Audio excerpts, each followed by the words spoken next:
हर्षल पाटील आत्महत्या प्रकरण एक तळमळलेली कहाणी। तो एक सामान्य माणूस होता, पण त्याचं स्वप्न मोठं होतं।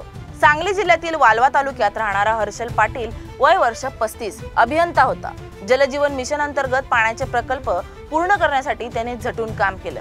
घरात तो मोठा मुलगा, मागे पत्नी, 5 वर्षांची मुलगी, 2 भाऊ आणि वृद्ध आई वडील। तो फक्त एक कंत्राटदार नव्हता, तो घराचा आधार होता। पण 24 जुलै 2025 रोजी एक सुन्न करणारी बातमी आली। हर्षलने स्वतःच्या शेतात झाडाला गळफास लावून आत्महत्या केली। कारण एकच, रुपये 1.4 कोटींचं थकीत सरकारी बिल। त्यासाठी त्याने खासगी सावकारांकडून रुपये 65 लाखांचे कर्ज घेतलं होतं। दिवसेंदिवस वाढणाऱ्या दबावाने त्याला आतून पोखरलं। मग सरकारकडून उत्तर आलं, हर्षल आमचा थेट कंत्राटदार नव्हता, तो उपकंत्राटदार होता, आम्ही जबाबदार नाही। हे ऐकून संपूर्ण राज्य पेटून उठलं। जयंत पाटील, संजय राऊत, रोहित पवार यांच्यासह अनेक विरोधकांनी सरकारवर भ्रष्टाचार, बेशिस्त व्यवस्था आणि संवेदनशून्यता यांचे आरोप केले। वडगावात ठेकेदार संघटनांनी आंदोलनं केली।